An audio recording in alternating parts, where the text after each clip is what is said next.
तुम्हाला इथं का घेऊन आलाय? मी इथं घेऊन आलोय कारण या महादेवाच्या साक्षीने मला तुला सांगायचंय, पूजा, मी तुला आयुष्यभरासाठी स्वीकारतोय.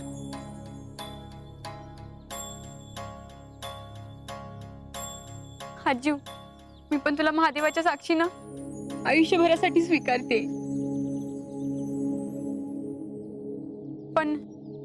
पण काय? तू आर्मीत भरती झाल्यावर तू बॉर्डरवर जाणार आणि तिकडेच राहणार. मग आपण कसं भेटायचं बाबू? अगं बबडी, आपण एकमेकांना पत्र पाठवू. पण पत्र पाठवून भेटू तर नाही शकत ना आपण. अगं मग फोनवर बोलू, त्यात काय? पण फोनवर बोलून तुझा फक्त आवाजच मला ऐकू येणार. पण तुझा तो स्पर्श, तुझ्या त्या मिठीची ऊब मी मिस करणारच ना. आर्मीमुळे आपण वेगळं होणार असेल ना, तर मला काहीच नकोय.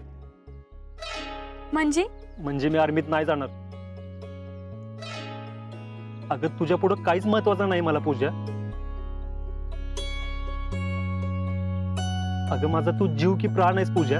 अगं माझं विश्व आहेस तू. फक्त तू आणि तूच आहेस. खरंच तू नाही जाणार वे आर्मीत? अगं तुझ्या पुढे आर्मी बिर्मी काय नाही माझ्यासाठी. बघितलं का, तो बोकाच मांजरीवर लट्टू आहे. अगं तिच्यासाठी यो आर्मीचा याड बी सोडायला तयार झालाय.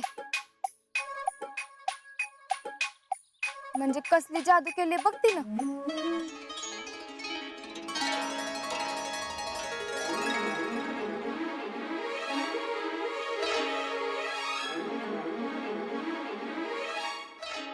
अजिंक्य, काय चाललंय हे?